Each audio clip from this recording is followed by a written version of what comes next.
When I was speaking to you before we came on air, you said there's a possibility we can qualify when you look at the net runs. That's the table on your screen right there. But if you look at this table, and now we're struggling against Tanzania, how are we going to keep this division? Well, I mean, at the moment, where we find ourselves is very difficult because we're fifth. The net run rate hasn't been good for us. At the moment, Namibia is also struggling against Uganda.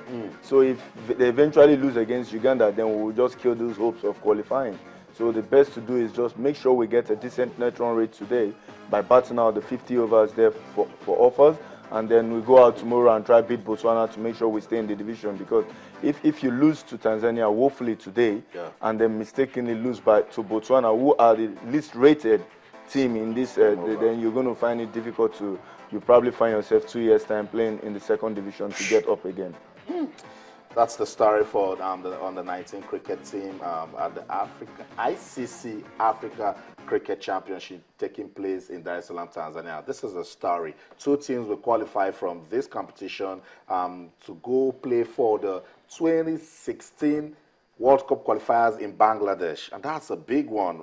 As it is, Nigeria cannot pick up that, but we want to stay in Division 1. So says Endurance of Fame. He's been playing cricket and he knows so much about that. And Endurance, let me talk to you about the senior national team, because we need to weigh our progress. I thought last year wasn't so bad, but then again, we're not doing much for development and talent discovery. Well, I will tell you practically where the problem is right now with Nigerian cricket. It's about deciding what elite development you want to get involved in. If I look at my temporaries in other parts of the world where I've played cricket, if you look at the current Ugandan team, you have players that have played with in the under-19s, and they're doing well. They're in Division 2. You know, they fought all the way, and then they went back to 3. But you can see the progress they are making. They've not gone beyond that stage. It shows there's some continuity in elite player development. You can't wait for 1 month before tournament. Of course, what are the guys doing? They've gone to rest. The fitness is poor. I mean, I did a lot of coaching courses, so I understand what it means in planning and preparing an athlete for a tournament. You need at least minimum in a decent minimum 8-9 months. Look at that. You have to think about the fitness level. You have to make sure the player is eating the right food. You have to make sure he's in the right frame of mind. You have to make sure the psychologist is talking to this. They're going to big events, for Christ's sake. We don't have that outlook in Nigeria, where you have the pressure. You're going to a game, you walk into the pitch, and then you see thousands of crowds ahead of you and screaming. These are the things we see when we go out to play in more developed countries. You know, and so when you get out there, if you are not experienced, it's going to take you time. And look at the Nigerian team. Before I left, I joined the team in 2002. And from 2002 to 2006, it was a struggling and development period for Nigerian cricket when I was playing. And then in 2008, we shut up because the federation then realized, listen, if we want to go up, we have to get these guys out, playing in different leagues. That was when we started going to England, playing in those conditions. So before we go for tournament, we have ideas of what we're going to play. And when we get to tournament, we see different conditions. We are already experienced and we know how to adjust to those situations. So what happened in 2008 was we spent close to 2 months in South Africa. And of course, you could see the result in the next 3-4 years. We had a team where you have 9 players experience. So we go onto the field knowing, yes, this is our game from the onset.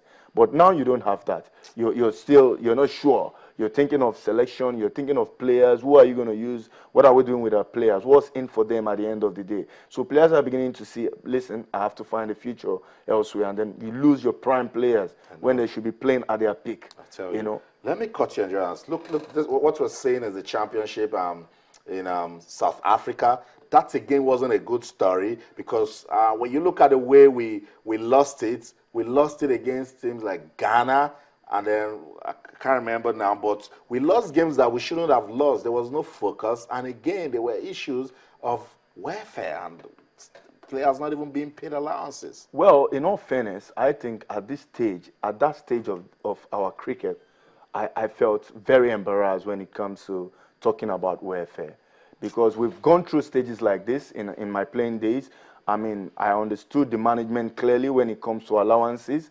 We agreed on what I was going to get before I leave the country. I'm happy with it. If I'm not happy, I know there is no money. I'm ready to go do it for my dear country. You know, but for players to be lied to about allowances and then they get to the tournament venue and can't even get money out of their pockets to go have a drink when your opponents are doing same in the hotel, you know, bars, it's quite difficult to understand. And if you see what has happened there, the team went on to beat Zambia. Yeah. And then we lost to Ghana. I'll tell you, if you put up a two top teams club side in Nigerian League, we can beat Ghana with the right organization. So yeah, exactly. And then you see us losing a game to Swaziland. It tells you, I mean, the guys weren't happy to play. And I got feelers from not even the Nigerian team, because I wasn't talking to them when they were in the tournament. From those that like Nigerian team, they say, Endurance, you're not here. Some of you guys are not here. But this is not the Nigerian team we know. We've played in South Africa since 2008. We go there regularly, and the guys, they just say, what is happening to cricket in Nigeria? It means somebody needs to answer questions. And we got fillers. They got money from government. So what was done with the money? ICC pays for the tickets. You know, ICC pays for your accommodation in the tournament. So why can't we get the money that was given by the NSC to pay players? Then I have to ask those questions. Okay, those are questions that need to be answered. Someday we pray we'll get answers so that cricket in Nigeria can be admirable. So much endurance has been saying to us this morning as regards cricket in Nigeria. But we're not done yet. Let's go on a break, take a breather, stop by in Australia and New Zealand for the Cricket World Cup. And it doesn't get as big as when India and Pakistan plays at the World Cup. India, they're defending champions. We're still asking the question, can they retain it? We'll talk about the Cricket World Cup when we return. Stay with us. Don't go anywhere.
That was India's first game at the Cricket World Cup against Pakistan. The rivalry cannot stop, and then India won that one by 76 runs. And Jonas, let's talk about the Cricket World Cup, and then we saw India defeating Pakistan. Pakistan trying to come back out of all of those scandals we heard about the country's cricket and all, but India, of course, expected to be superior anytime, any day.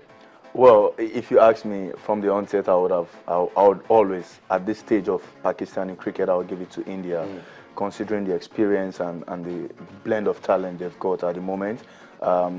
They've got those huge rivalry, but I mean, Pakistan have not been advantageous enough because of the amount of cricket they play, the quality of cricket they play. They play most of their home games in Dubai, you know, the UAE, mostly Abu Dhabi and Dubai. So you can't really get that quality you want against those guys, I mean, coming from other parts of the world in those conditions. Now you're playing in Australia, they're different tracks. And before this tournament, India has been in Australia, so they knew what they were doing. They got their guys out there early to make sure they have what it takes to beat Pakistan. So let's take a quick look at some of the results from the Cricket World Cup.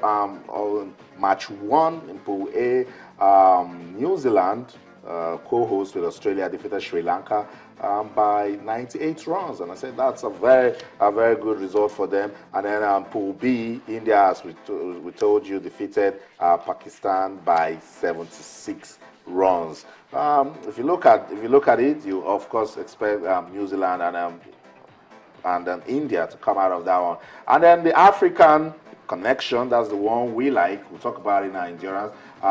South Africa defeated Zimbabwe by 62 runs. And then Australia, let's use the word again, humiliated England by 111 runs. England, well, they play good cricket, but of course when they get to the World Cup, they seem to fizzle out. That's England for you. Ireland and the West Indies also gave us some talking points, because after that game, captain of the Irish team, Porterfield, says the win over the West Indies was nowhere close to an upset, that he believes that they're a better side, and they defeated the West Indies by 4 wickets. Match 6 Pool A, New Zealand defeated Scotland by 3 wickets. The game between Bangladesh and Afghanistan is going on now. But quickly, let's talk about South Africa, Zimbabwe, and Endurance. I was telling you before we came on air that Zimbabwe, they're doing so much for cricket locally, but just like England, when they go for these big countries, for this big tournament, they don't produce results. Well, again, like I said earlier, it depends on what quality of cricket you're playing preceding the World Cup. You know, you can't compare a team like South Africa that's going to play in Australia, those guys play in the IPL, and to locally developed players, you know. The Zimbabwe, they're doing a lot of development in terms of elite development, but again, they need to come out more from their shell and go out, play under conditions that are different from what they have back home, so they can get that confidence. You know, what we have seen in that game is Zimbabwe playing South Africa, they know. So, I mean, I've played you before, so I get that vibe. I can come out and play. How will they cope against other guys in the pool is what I'm thinking of for them. So, when they do well against other guys, then I can start rating them higher than that. But the South African team, well, you can see the conditions show clearly from teams scoring above 300 that any team in this tournament can surprise you, you know. I'm talking about surprises. A lot of people say India will win, but then when you look at the quality of players, even in Pakistan and Australia, you don't want to push them away, but where are you putting your money for this World Cup? Well, it's a tough one, but I'll tell you, I'll go with the African giant, South Africa. If I look at their squad now, they've got a more balanced team. Quincy de Kock, Hashim Amla, Faf du Plessis, David Miller, I mean, A.B. de Villiers, I mean, #1 batsman. They've got what it takes up front, you know. But what happens to them is the unlucky nature of the weather in previous World Cup, D.L. Method, Duckworth Lewis, and of course the fact that in 1999 they lost the World Cup just by, you know, a mere run out that would have given them the opportunity to lift it for the first time. So it's something they have to be careful. But I'm happy at the way they've started. They've struggled against Zimbabwe, but Miller and JP Dumina have come up to pull off their batting performance, which means they will take it from that stage. Not writing off Australians, they are home, and New Zealand. They've got a solid, I mean, mix of and Michael Clark is coming back. You know, well, I don't even see Michael Clark doing much in this World Cup because there's still speculations of where is he going to fit in or injury. But already they have Finch, Maxwell, they have Fink, they have Maxwell, you know, they have Smith. They've got a squad, a tight squad, and their bowling unit, of course, Mitchell Johnson leading the pack is something to watch out for. Again, the team not to throw away will be New Zealand because they are at home. They are the team that can beat Australia in that continent. Yeah. And then, of course, the Asian strength as well. I mean, Sri Lanka lost his first game, but I'm not throwing them away because the guys of Sangakkara, Jayawardene, they get it right on a good day, they take the World Cup game away from you. And you don't want them to be in form at the knockout stages. That's cricket coming from the professional, but let's take a look at some of the fixtures at the Cricket World Cup. That game between Bangladesh and Afghanistan is still ongoing, and then, of course, a lot of other fixtures we can look at too. We're talking about the Cricket World Cup. Endurance, thank you so much for coming on the program. We'll bring you back again after the Cricket World Cup, and then by that time, the Under-19 will be back in the country. Now, I'm trying to calculate it. I think... in all, I took you out by 4 wickets. That's it. You have to come on the pitch, though. That's the show. It's been another Bat and Ball edition of sports this morning on Channels Television. We're taking a look at cricket. We also talked about football. We couldn't just push it aside. The Under-17 team, the Golden Eagles, are in Niger. They will play Guinea today by 4 p.m. Let's wish them all the best. That's it. On behalf of the ever-dedicated sports team at Channels Television Sports Center in Lagos, Nigeria, my name is Austin Okunakwan. Cricket has given us reasons to talk sports. So as you bowl and as you bat, remember, let's keep talking sports. Bye for now.